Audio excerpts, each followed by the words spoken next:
The biggest mistake people make in trying to achieve their goal is focusing in trying to achieve their goal is focusing on the actual goal. Sounds counterintuitive, right? Stick with me.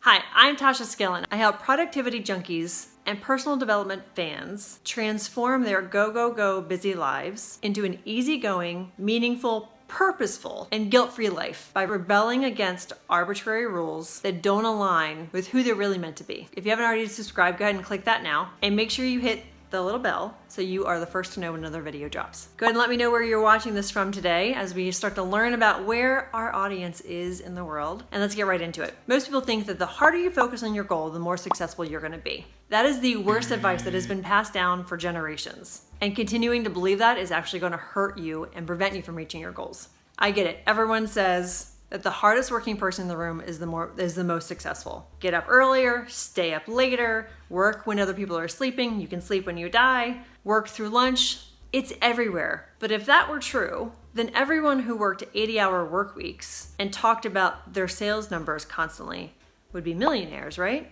They'd be happy, healthy, smiling about how easy things are now. And we all know that is not the case. So what is this deal with focusing on your goals, setting goals, and then only getting there some of the time, if at all? And when you get there, being exhausted and completely burnt out. You know, you can actually reach these goals and be successful and have the money that you are craving to have and have the happiness and the relationships and the health that you want to have. You focus on the individual activities that practiced over and over again produce those results. Instead of obsessing over the goals and the numbers and the end result for the month or the quarter, or the total number of pounds on the scale, or the inches around the waist, or the number of hours you spent with your kids, or when you were out partying or out with your friends. Commit to engage in the practice of activities you know produce the outcome that you're looking for. Stop letting pressure consume you and consume your energy and steal the power that you have to actually make the progress and make the changes that you want to see happening in your life. By focusing on those end results constantly,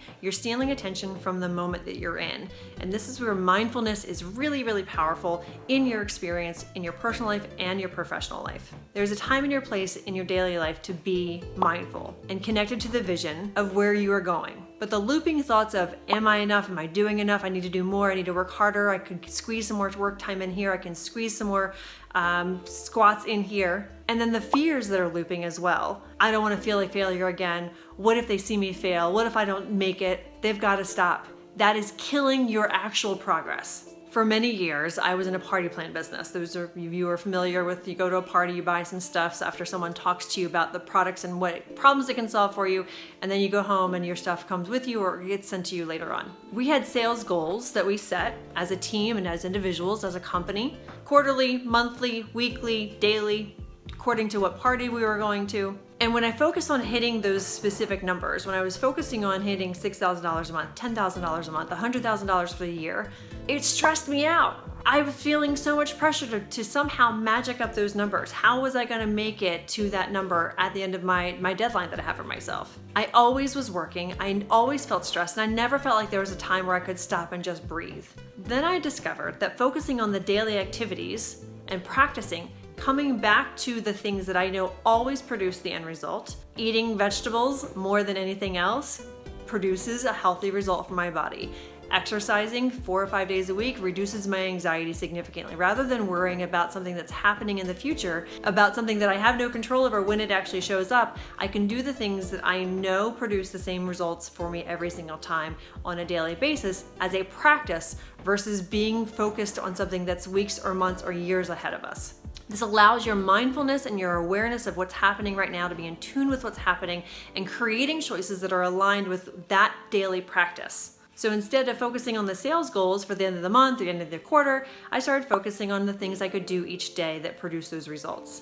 I was connecting with clients, I was connecting with team members, I followed up on orders, and I practiced gratitude in action on a regular basis. Not only did I feel better daily, I experienced the success that I originally sought out when I was focusing on these numbers that were exhausting to think about. You've got to shift your mindset from achieving going, hustling and grinding constantly, to practicing and engaging in the practices that produce results from your experience and from what you've seen other people do who are successful in the area that you want to be successful in.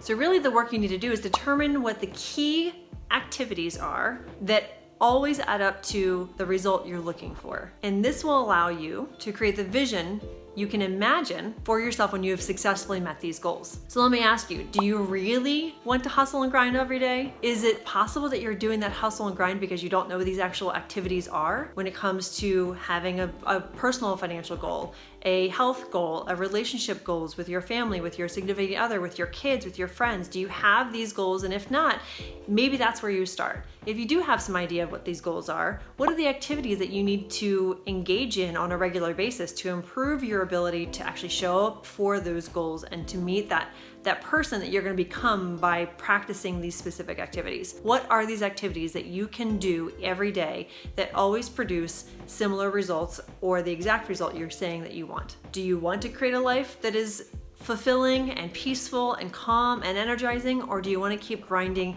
and hustling and feeling exhausted and burnt out? It's about creating a practice that you continuously engage in. That is the shift. That is the difference. And when you decide to go after that and create that pattern for yourself, there's nothing that can stop you from achieving any of the goals that you want to achieve, personally or professionally. Make sure you check out my Instagram and my Facebook for more information about these topics. And if you want to learn more about how important word choice is, snag the 7 phrases to quit to live your best life by clicking this right here. And don't forget to subscribe and like this video if you enjoyed the content here today. And don't forget to share it with friends who may be trying to jump on the overachiever bus as a way to feel busy and accomplished, and let them know that there's a better way. Thanks for watching. I look forward to talking to you again soon.